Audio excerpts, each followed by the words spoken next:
So before we get started, Rachel is going to plug this web series that USGS is doing about Indigenous knowledge and federal research. Rachel. Hey, thanks for letting me come on. I think anybody who went to the talk on Thursday with Dr. Kimmerer, there was a little bit of discussion about some recent stuff that's come out of the White House on making sure that Indigenous knowledge perspectives go into federal resource management. Can you guys hear me? Okay. Yeah.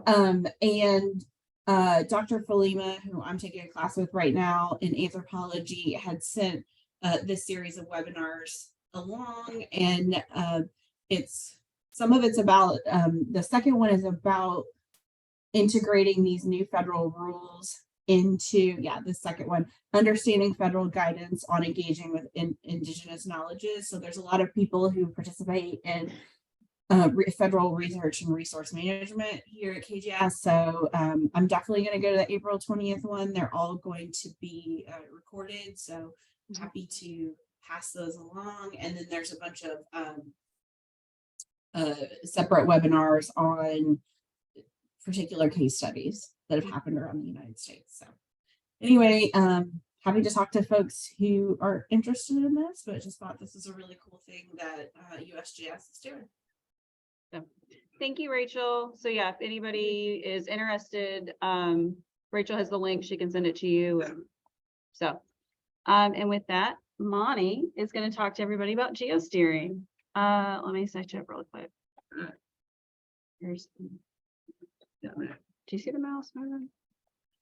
No. Where's the mouse? Over there. Oh, thank you. Two screens, man. Two screens. There we go. Your way. Good afternoon, everyone. And for anyone that doesn't know me, my name is Monte Rivers. I'm a geologist here at the Geological Survey. I've done a lot of geosteering work throughout a bunch of different basins. And I just wanted to give a talk on the geosteering. It's a brief discussion, and we'll see how it goes. All right.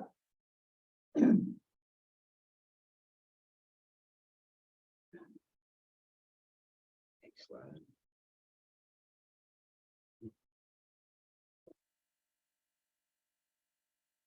No, it's not. No. There it goes. There it goes. All right. All right. So, what is geosteering? It's a tool used by the oil and gas industry to help drill horizontal wells in unconventional plays. It tries to put the bit drilling through the maximum calculated hydrocarbon content zones, a target zone. So, now how does this relate to Kentucky? I don't know, several years ago, I can't remember when, but Berea Sandstone was a big horizontal play. I've done geosteering in the Cleveland, member of the Ohio Shale, the Middle Huron, and the Lower Huron, and the New Albany Shale in Western Kentucky. So, the company Geologist for Geosciences determines the target zone through its exploration and typology interpretation. Anyway, all right. All right, there's a little bit of history. First, the first horizontal well was in Texon, Texas in 1929. Second, it was in Franklin Heavy Oil Field in Venango County, Pennsylvania, 1944. And in China and Russia a short time later in 1957. And it became practical in the early 80s. The first commercial successful well was drilled in Europe, and commercially successful means that it actually produced enough to actually make money. So geosteering in the lower 48. The basins I have worked in include all of these. So that's the Barnett Shale, the Geneseo, Marcellus Shale and Utica Shale. I've drilled wells here in Kentucky, I previously talked about the Appalachian Basin. Here in western Kentucky, the New Albany and Warsaw Shale, New Albany Shale and the Warsaw. I've drilled wells in, the Austin Gulf Coast, or Western Gulf Coast, I'm sorry, and Austin Chalk, Eagleford, and I've never drilled in the other, but, I've drilled in the Barnett Shale. I've drilled up north in the Bakken. So, I've got quite a bit of experience doing this work, so. Geosteering, drilling and mud logging, what we need to know to get started. Just a few definitions. LWD or MWD, if anyone is not familiar with that, is logging while drilling or measured while drilling. Mud the rate penetration, that's how fast the bit will cut through, or is measured to cut through a section of rock. It's usually measured in feet per hour. Drilling dip and dip azimuth is also, it's determined by the structural basement of whatever you're drilling in. I guess that's the best way to describe it. It's whatever's lower than the section you're drilling in. You base that off that. So, mud is a weighted fluid that helps cool the bit and clean out the hole. An LAS is a numerical formatted, let's say, gamma or any type of log. So it's numerically represents the drilling sensors and parameters. So the kickoff point is where we start building a curve for a horizontal well. So if you're not familiar with a horizontal well, it goes out in 90 degrees, most generally. So you land in that. So, and then a plat is a well map required by the state. Everything in the state of Kentucky has to have a plat. So a pilot hole is a vertical drill hole through the target zone at a starting borehole location, or BHL. And that's the start of the horizontal well, or a vertical section of zero. Prognosis, it's tops and the well bore information based on the closest well. That doesn't necessarily mean it's right where the well is being drilled. The prognosis can be off of a well that's 5 miles away. That might be the nearest well.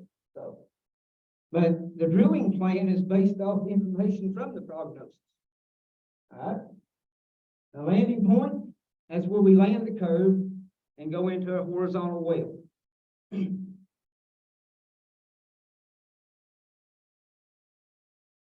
All right.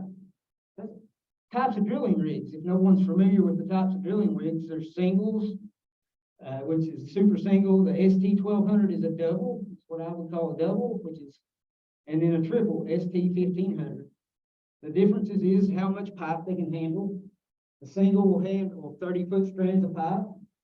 The double will 60 foot, and the triple will go 90 foot, 3 stands of pipe.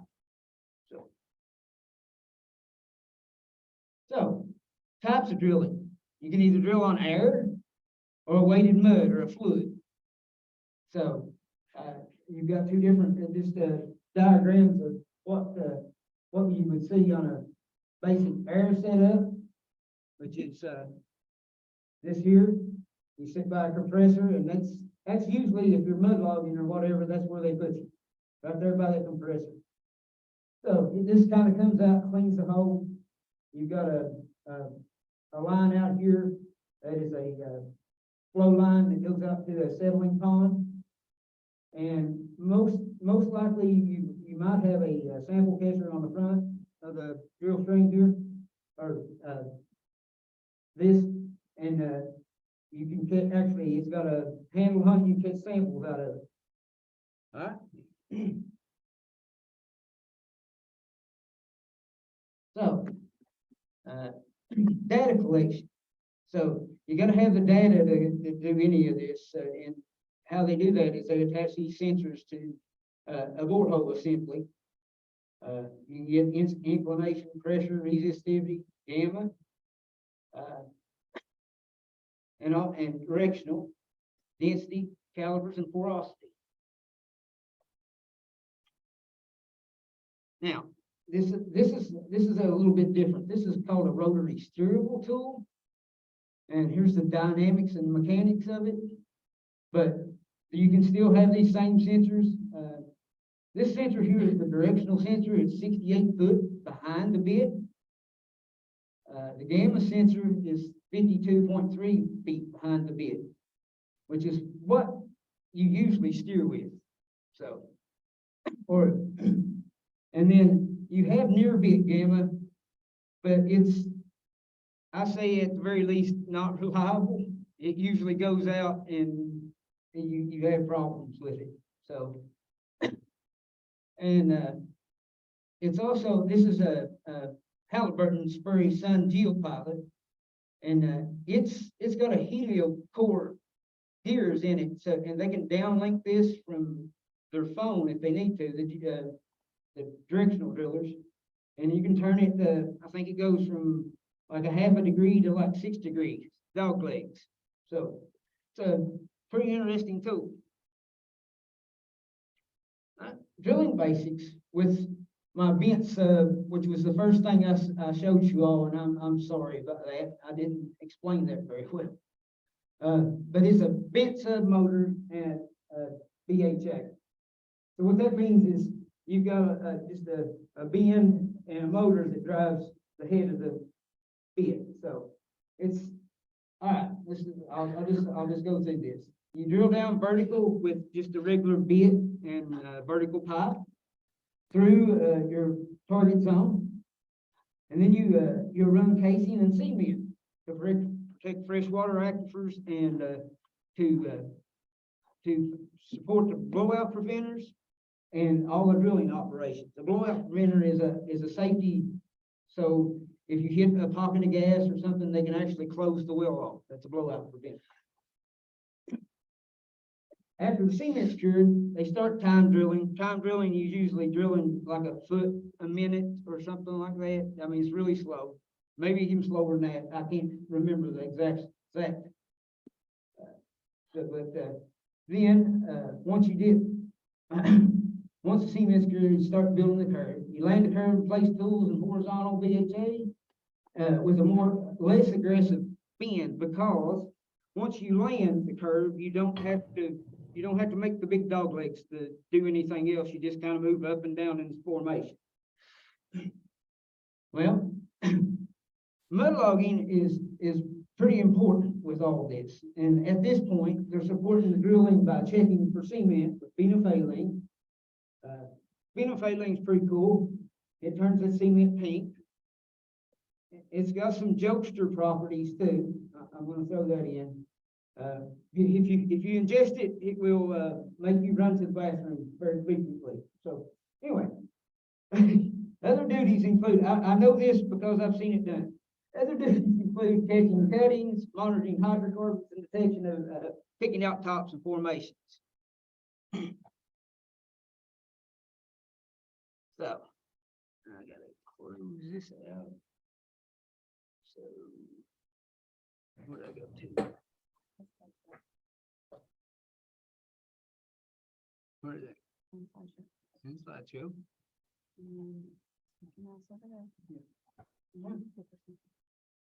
All right. So this might explain a little bit better than I can, but let's listen to this. I need to expand it. Let's rewind and take a look at the directional part of the drilling. The impressive accuracy of horizontal directional drilling is achieved through careful planning, well-trained navigators, guided software, proper setup, and advanced steering tools. A skilled driller can direct the course of the drill bit along a pre-planned path over great distances. Different formations, however, require different techniques. In alluvial or soft formations, A jetting assembly uses high-pressure fluid to remove formation while drilling. The steering tool transmits data to the navigator. The driller can now orient the bend and the hydraulic pressure toward the desired direction. The nozzle, aligned with the bent sub, focuses intense hydraulic pressure to a chosen direction, like holding your thumb across a garden hose to increase the spread. Pushing forward, the bit follows the path of least resistance, guided by the deflection of the bend. Once this directional adjustment is complete, the driller can go back to rotating the drill string. Harder formations require a different approach. A drill motor replaces the jetting assembly. Now the hydraulic pressure is used to drive a turbine, which rotates the bit without having to rotate the drill string. This allows the driller to orient the bend and drill in the desired direction. The string is pushed forward or slid, guided by the deflection of the bend. Once this directional adjustment is complete, the drill string can again be rotated. At regular intervals, steering data is gathered and adjustments made.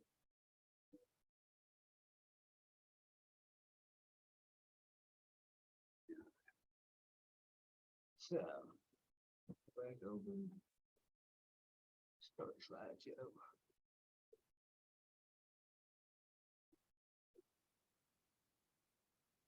That's your first line. You go down. Find it. Alright. Yeah, I forgot. All right. Now I need to show you the other video. So this other video is for a rotary steerable tool. These things you can drill from the top hole down and land the curve and keep right on drilling, and this is what they're made for. GeoPilot rotary steering system. As part of the pilot fleet of automated drilling systems, the GeoPilot is the industry's most proven point-to-bit rotary steerable system. Azimuthal gamma and inclination sensors just 1 meter from the bit provide tight control on wellbore placement and geosteering. The bit is pointed by flexing the internal drive shaft. The advanced geospan downlinking system provides total control while on bottom drilling without interrupting the drilling process. The shaft is flexed using a pair of eccentric rings controlled by a gear and clutch system. This design is capable of over 12,000 possible settings, generating up to 6 degrees per 30 meter dogleg, and makes the GeoPilot virtually immune to formation tendencies. The system is designed to exploit the proven benefits of extended gauge widths, low wellbore friction, improved hole cleaning, low vibration, and long bit life. This makes the GeoPilot ideal for drilling extended reach wells and ultra-long horizontal sections through the reservoir for maximizing production. The GeoPilot is also excellent for open hole sidetracks from existing wells. It is well suited to drilling everything from simple wells to the most complex 3D well designs, such as connecting multiple marginal targets for higher recovery. Successful in a wide range of applications from ultra-deep water to advanced geosteering to vertical performance drilling, the GeoPilot consistently rises to the challenge and reduces drilling time and cost. For maximum drilling efficiency and precise wellbore placement, look to the GeoPilot rotary steerable system.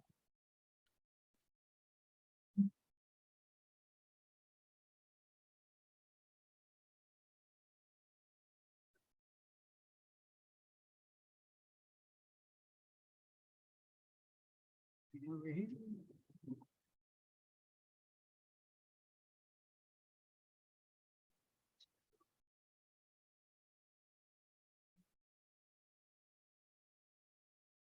Start from current slide. All right, so, well, we know how that works now, so, but mud logging is still important. I just want to give a brief discussion on a little bit of mud logging. It's a graphic portrait of the wellbore, and the rocks tell the picture. if the rocks don't match anything else, then you're in trouble. So, so we have to collect mud logging data. You know, it's different drilling parameters from the area fluids setups. So this is how we do it. As far as gas, we have to get the gas set up. So on a mud setup, you have shell shakers and a mud pit located close to this area right here. The shell shakers, you can get your samples right off the shaker, and it's pretty simple to get to. So what you would have to do is actually put an agitator down into the mud. This particular agitator is a bloodhound agitator. It's a particular gas detector chromatograph, and they sell these. I know this because we bought one. But this is a fill hole, and you have to make sure you do not submerge it. So what it'll do is it'll suck mud and fluid up through and into. This is where you hook your gas lines up to. So to catch your gas readings. But on air, it's a much more simpler type thing. You've got your flow line here. You'll have a hook up here on top of the line somewhere before it gets to the settling ponds, and you attach an adapter to it and run your 1/4 inch line off from 1.5 inches down to 1/4 inch. So you have to neck it down. And the best way to do it is do it on top of the flow line. If it's turned or bent, you'll get a lot of moisture in your lines. So, and that's where you get your LAS files. All right. These two types of gas chromatographs that I used when I was working. One of them is a flame ionizing detector, and that's pretty old school. But the one we had was kind of set up like this. I think someone, it was homemade built, but I'm not real sure. The actual detector had like a needle on it, like a lie detector needle, and the graph was made with the lie detector needle as it's going. I really enjoyed doing that stuff. It's pretty fun. So, but the new gas detectors is that we started using those. I guess, when did I start? 2011 or 2012, I think. I started using these bloodhound detectors, and they measure gas from 0 to 10,000 units per million. So, and I think they'll go 6 or 8 different gases. You can set it up to monitor and detect H2S on the well site. That's not really nice stuff. So anyway, it's pretty interesting. So what do we do with this data we collect from these gas detectors? We use the LES file to build a mud log, basically, that and the rocks that we see. So you got lithology. You got lithology here, sandstone. This is a Berea well. So we done landed in the Berea. There's your oil and gas shows here. You've got a good solid line, good solid show. And then your gas detection, you can actually get gas in the Berea pretty regularly. So and then you just mark out the description.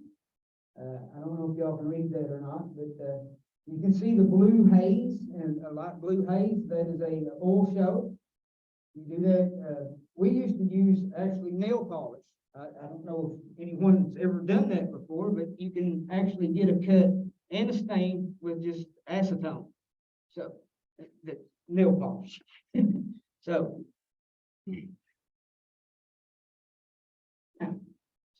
and here's where the geosteering and the mud logging come in and combine. So you can see here with the geosteering screen. So you see this gamma peak here is the gamma peak right there. If I could shake anymore. So anyway, so what I'm saying is it actually doubles security about where you're at in the well bore. So.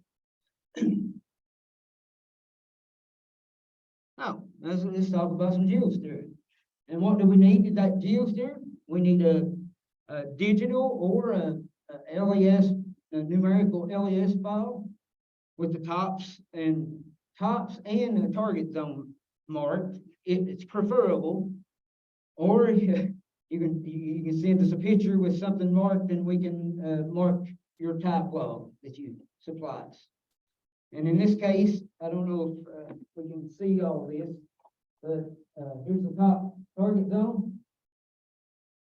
That marked area right there was on a paper log. So we had to go in and match our LAS file and make our target zone on this. You've got a plan. The plan is usually made by the directional driller or directional company, and they base it, like I said, off of a prog. A prog, if it's a pilot hole prog, the hole that you're going to go down in and start, just landing the curve and going out of, it's pretty accurate. But if you're 5 miles away, and I'll show you some reasons. Oh, and I think I might have forgot the plat. So you also need a plat, and they will mark that out with the whole entire wellbore marked. So, and that's required by the state. All right. So, Eastern Kentucky example, dip and dip azimuth, and it's determined by structural contours, and they're not on that. Oh, you can't see them. Oh no. I can't see them. I can see them. Can you all see those structural contours? Anybody? Okay, they're light blue. They deepen going to the southeast and get shallower and shallower as you go northwest. So, in this particular well, it might help. I don't think so, but it might. Not really. Can you see him? All right. All right. So, in this particular well, they decided they were going to drill at an azimuth of 133 degrees, which is to the south and east. And it just so happens this is down dip. That's how you can actually tell structurally. If you look at structural contours, you can tell you're drilling the dip and dip azimuth. So if you go through here in Kentucky, this actually changes as you go up through Lawrence County. You might be drilling east-west at any point. So you have to watch that too.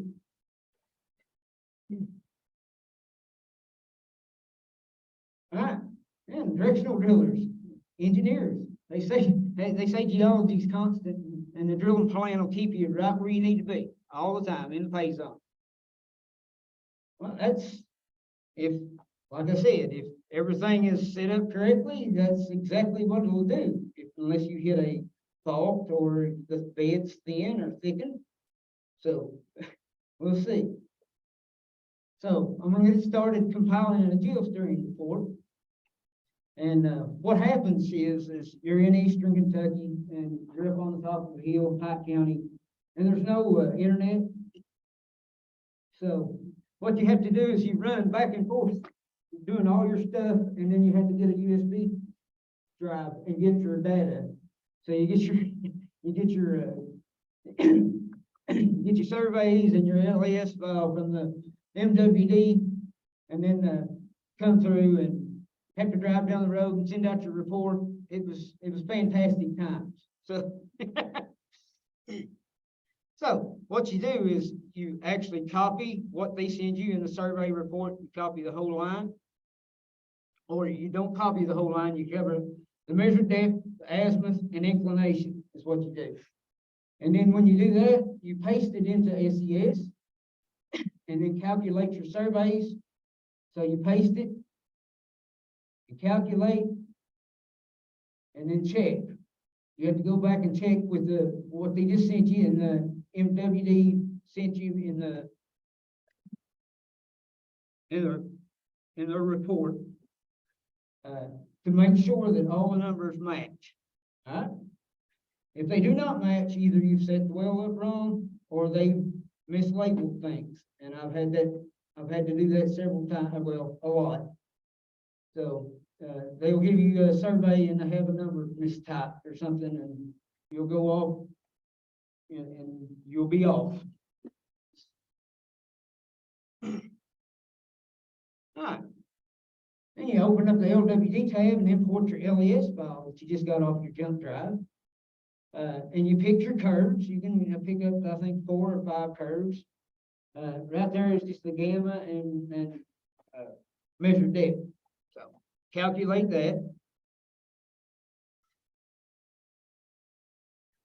And we go to the THD tab. The THD tab in this particular program, when you calculate that, it tells you the difference between what you have in the plan.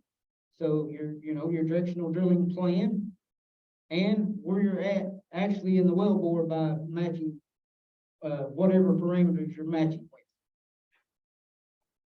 with.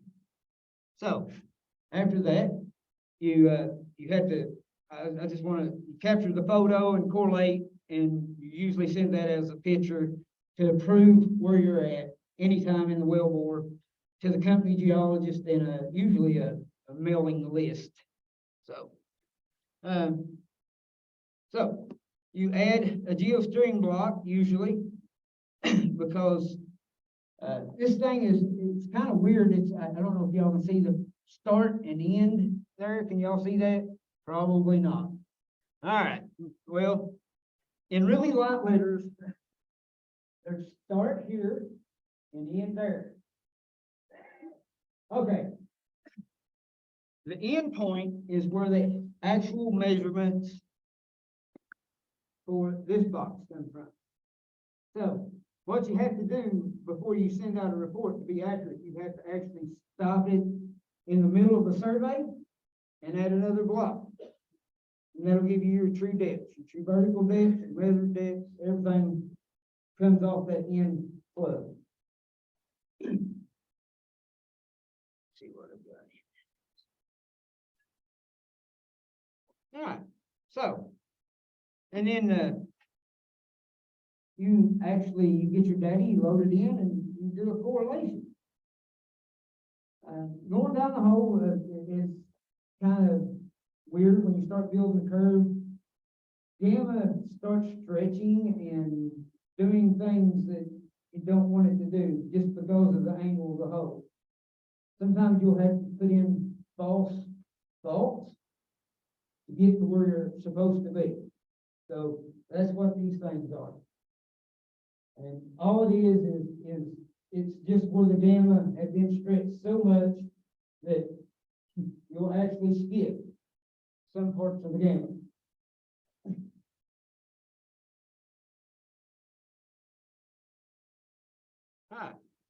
All right, landing the curve. This is the most fun part.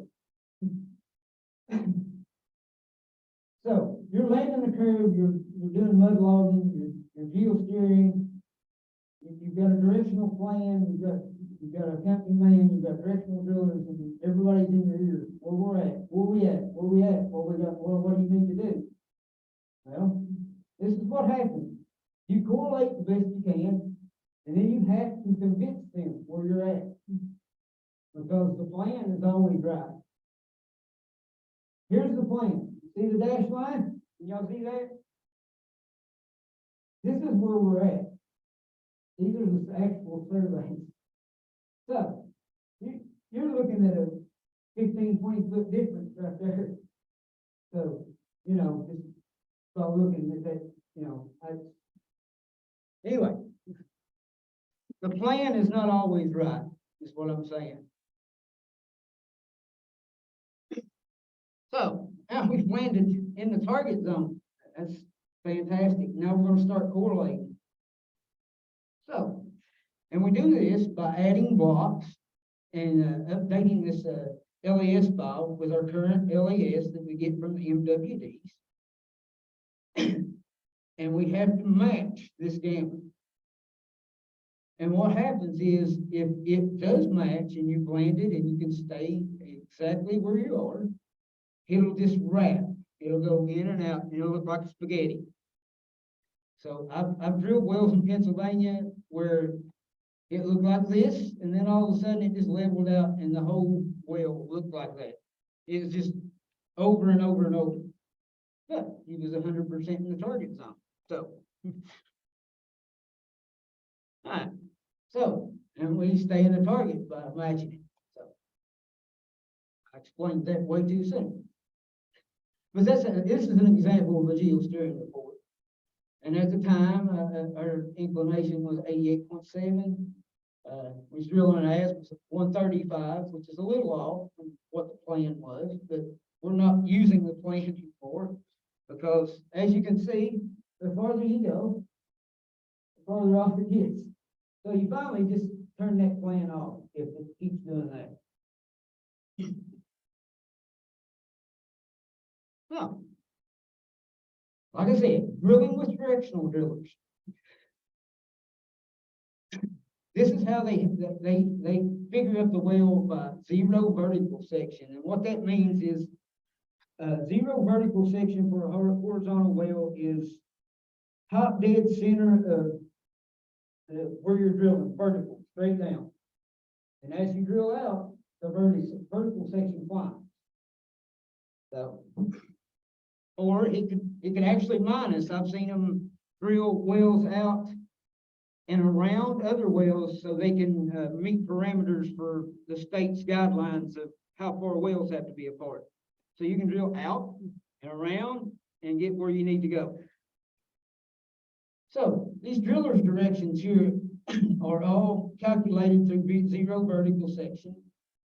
And what SES does is it'll draw you a line, a vertical section line, and you can actually move this up or down to keep them in the center of the target that you've got marked. So it would read out at 0 VS equals 86.5 degrees and TBD of 5284.5. Sorry about that. So, and what that would do is that gives an exact number for the directional driller to target. So they can go up ever how far they need to go. 10 feet, 20 feet, whatever they need to do. So, geosteering. Is it magic? Is it luck? Well, it's like driving forward looking backwards. Except for, like you've seen on the Geopilot rotary steerable, the near bit gamma is about, they said 4 meters. That's still about 10 feet away from the bit. So the bit's still, you're still looking backward, or you're still driving forward looking backwards. You can't measure any further than the central guard. That is what I'm saying. And this guy here, Ed Stockenhauser, he's a senior scientist for Chevron, and he was the head over geosteers there. He described drilling and landing the curve and drilling horizontal wells with geosteering is like you're trying to like land a plane on a runway in a fog, and the runway is moving up and down. So it's not easy as I'm making it sound. So, but here are some advantages and disadvantages. You've got near real-time interpretation as possible. And you help determine, adjust, and landing points and anything else that's needed. You assist in adjusting the plan if need be, and you identify anomalies, faulting, folding, thickening, thinning of beds. You got increased time in the target zone and increased production all the way around. So the disadvantages of geosteering is the amount of time you have to make a decision. And I don't know if anybody's ever had to deal with this, but about 5 or 10 minutes and someone's asking you where you need to go. Always it's never, you either get a call from the geologist, the company man, the directional driller who's sitting right beside of you. Somebody's gonna ask you a question, and you're gonna have an answer. It's high stress, it pays a lot, and you got a lot of responsibilities. Long hours, 12 hours a day, 7 days a week until the well is TD. I worked in Oklahoma on a well that was 26,000 feet long. It took us about 3 months to do that well. So there we were. And dealing with a whole lot of type A personnel, everybody thinks they're right. Everyone. So you have to convince them. Whatever you're doing, you have to convince them. Yeah. You can either use the QR code or you can type in the email or the web address, and you can look that article up. You can see kind of how hard this is. And I had about an 8.5 year run doing this stuff. It was, I just got tired of the ups and downs of the oil and gas industry. Anyway, thank you, and hopefully, maybe y'all got any questions, maybe I can answer them.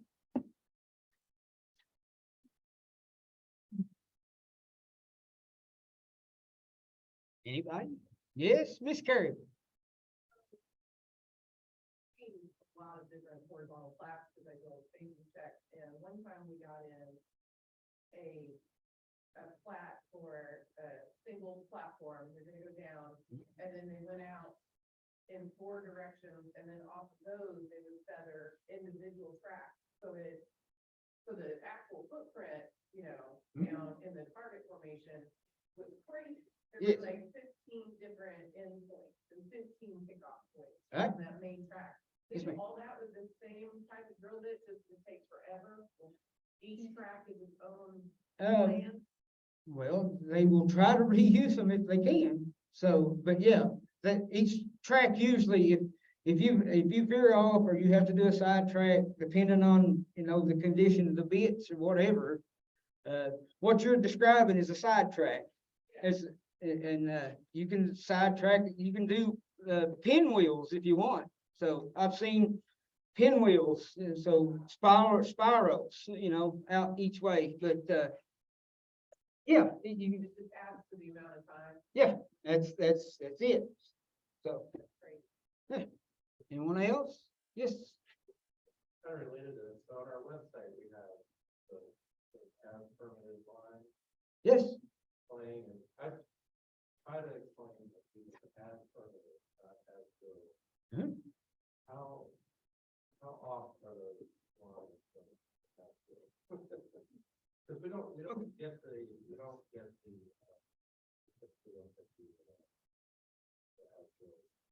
Well, yeah, but we did, and I've compared a little bit, but yeah,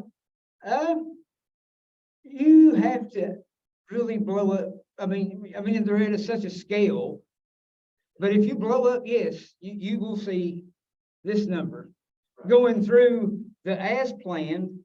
You will actually see this going up and down and through the as planned, and that's either usually by geosteering or directional preference, or, you know, so it just depends on if someone was geosteering the well.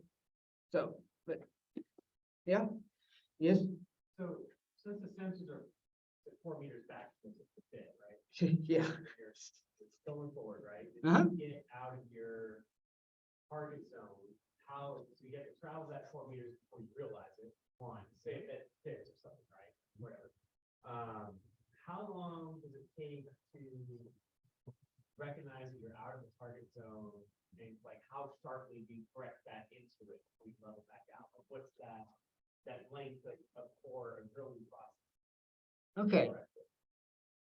Corrective actions, once you see, so when you land and you're going through the horizontal, and you can see the gamma change if you're going up or down out of section. So you have to use some geologic interpretation about, you know, is there faults? Is there anything? But you have to think quickly, and you have to make a decision. So you can see whether the gamma is going up and down, if they picked a good enough spot that you can do it, you can see it start changing. Way before you hit the bit hits it, even though it's, 30 feet ahead, you can still start seeing it change. When it starts to change, you have to make the decision, go down or up. If let's say, here's another scenario. If the drilling plan tells them to go, 10,000 feet, and all of a sudden they're hitting something that they're not supposed to do, and they're 200 foot into a different formation. Not hardly 200 foot. Let's say 100 feet into a formation, which is a little over a drill string, and you can, let's see, 400 feet. You can change that direction and get back where you're at. Somewhere close to that. I had one happen in the Eagleford. We hit a small fault well, a 20 foot or 30 foot fault. They drilled down into the next formation. We found it. I give them driller's directions on how to get back up to it. And then 3 stands later, he got in the middle of the target, leveled off, and started drilling again. He was one of the better directional drillers I ever worked with. So anyway, anybody else?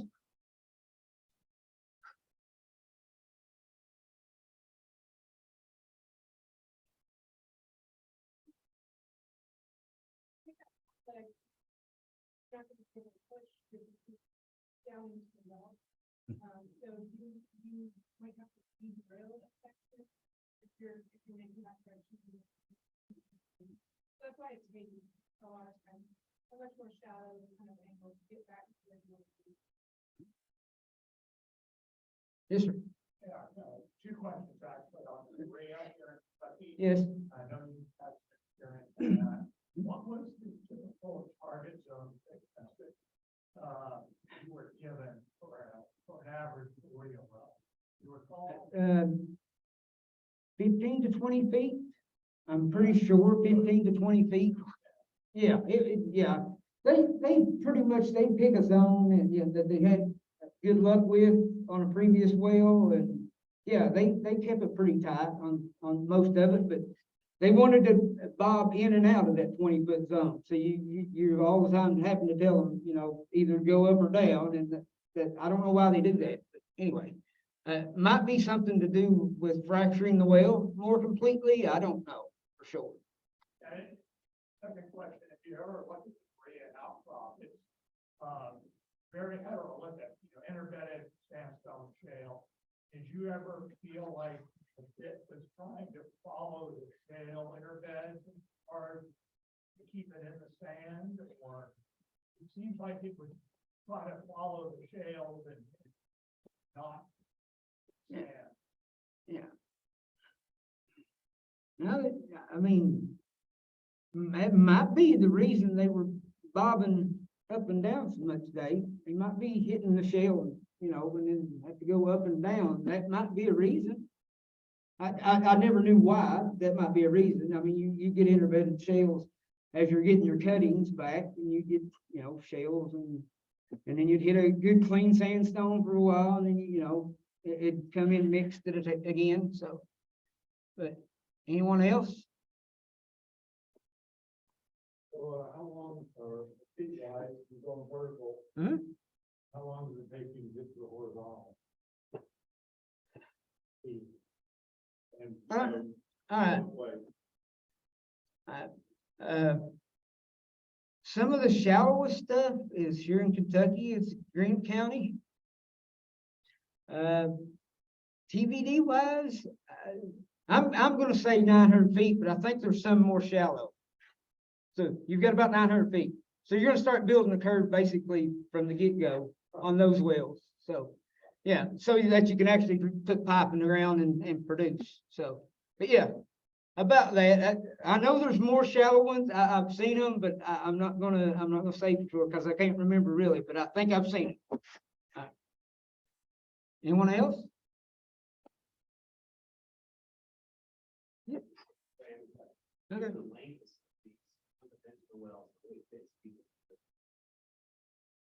Yeah, all right. See, right. All right. There's, let's see, 1, 2, 3, 4, 5, 6. We're at 20,000 feet there. So that was 6 bit changes. And that's a soft formation out in Oklahoma. If you do the Woodford 8, we were there 4.5 months. They would drill maybe 2 drill strings and it'd look like a toothpick. The formation was embedded with silica, and they get the extended bits, and they pay whatever.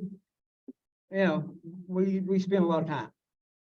So, but yeah, it just depends on the formation basically, and how well the bit either has been refurbished or if it's brand new. So you get that a lot too. So, just this picture, I'm going to explain this picture. So you see these, I don't know if you can see them or not. You can see these small grids? That's actual seismic. You can load in grids so you can actually tell what seismic thinks is happening. So sometimes that's correct and sometimes it's a little off, especially this deep. I'm just saying we spent 2 weeks looking for a 50-foot fault. I'm just saying. And then it finally happened 400 foot further along the wellbore. So, like I said, any questions? Thank you, Monte. All right, thank you.